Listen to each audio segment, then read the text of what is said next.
दोस्तों आपका स्वागत है हमारे यूट्यूब चैनल चौथ टेक्निकल के साथ। मैं हूँ शिव और आज है मंगलवार और मंगलवार को होता है कुछ स्पेशल। राम की सबसे ऊंची शान है, शान है, शान है। कहते हैं कि जहाँ रामायण होती है और जहाँ पर प्रभु श्री रामचंद्र की कथाएं सुनाई जाती हैं तो वहाँ पर बजरंगबली स्वयं आगे पढ़ाते हैं। तो इसके ऊपर एक छोटी सी कहानी मैं आपके लिए लेके आया हूँ। इस कहानी को पूरा सुनना बहुत आनंद आने वाला है। एक साधु महाराज थे, वो रामायण की कथा सुनाते थे और लोग आते थे और आनंद विभोर हो जाते थे। साधु महाराज का एक नियम था, जब भी वो कथा सुनाते थे तो हनुमान जी का आवाहन करते थे और कहते थे आइए हनुमंत विराजिए, और उसके बाद वो अपनी कथा शुरू करते थे। एक वकील साहब थे और रोज़ कथा सुनने आते थे। एक दिन उनके भक्ति भाव में तर्कशीलता साबित हो गई और उन्होंने महाराज से पूछा आइए हनुमत जी विराजिए कहते हैं तो क्या हनुमान जी सच में आते होंगे। अतः वकील साहब ने महात्मा जी से पूछ ही डाला, महाराज जी आप रामायण की कथा बहुत अच्छे से कहते हैं, हमें बड़ा रस आता है, परंतु आप जो गद्दी प्रतिदिन हनुमान जी को देते हैं उस पर क्या हनुमान जी सच में विराजते हैं। साधु महाराज जी ने कहा कि ये मेरा व्यक्तिगत विश्वास है, जहाँ राम कथा हो रही हो वहाँ हनुमान जी अवश्य पधारते हैं। वकील ने कहा कि महाराज ऐसी बात नहीं बनेगी, आपको साबित करके दिखाना होगा कि हनुमान जी यहाँ पर कथा सुनने आते हैं। महाराज जी ने बहुत समझाया कि भैया आस्था को किसी सबूत की कसौटी पर नहीं कसना चाहिए, यह तो भक्त और भगवान के बीच का प्रेम रस है, व्यक्तिगत श्रद्धा का विषय है। आप कहो तो मैं प्रवचन करना बंद कर दूं या आप कथा में आना छोड़ दो। लेकिन वकील नहीं माना और वकील ने कहा कि आप कई दिनों से दावा करते आ रहे हैं कि हनुमान जी कथा सुनने आते हैं, ये तो आपको साबित ही करना होगा।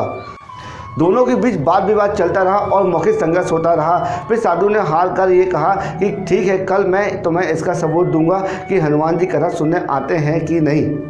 साधु महाराज उस वकील से कहते हैं कि इस गद्दी को तुम अपने घर ले जाओ, कल जब मैं कथा कहूँगा तो तुम इस गद्दी को अपने साथ लेके आना और इसे हम कथा के बीच में रखेंगे और फिर तुम इस गद्दी को हाथ से उठाकर दिखाना।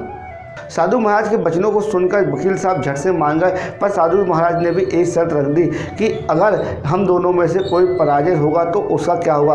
फिर वकील साहब ने कहा अगर मैं हारा तो मैं आपका चेला बन जाऊंगा, मैं आपसे दीक्षा ले लूँगा। और वहीं साधु महाराज ने कहा कि अगर मैं हार गया तो मैं तुम्हारे यहाँ चपरासी की नौकरी करूँगा। अगले दिन कथा पंडाल में भारी भीड़ हुई। जो लोग रोजाना कथा सुनने नहीं आते थे वो भी भक्ति प्रेम और विश्वास की परीक्षा देखने आए। काफ़ी भीड़ हो गई, पंडाल भर गया। श्रद्धा और विश्वास का जो प्रश्न था, साधु महाराज और वकील साहब कथा पंडाल में पधारे और गद्दी रखी गई।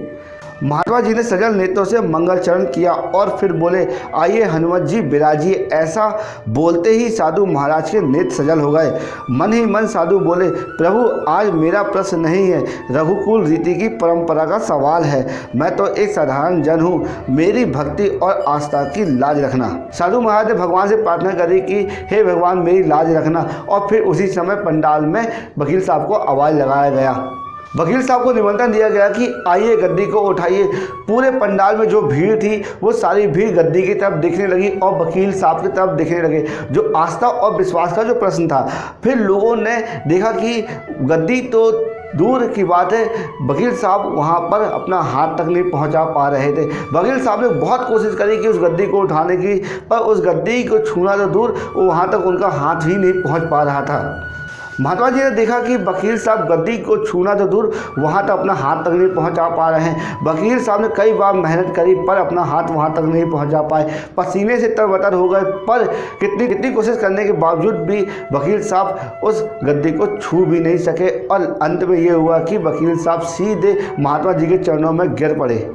वकील साहब ने महात्मा जी से कहा कि इस गद्दी को छूना तो दूर, यहाँ तक मेरा हाथ तक वहाँ तक मेरा हाथ तक नहीं पहुँच पा रहा है, मैं अपनी हाथ स्वीकार करता हूँ।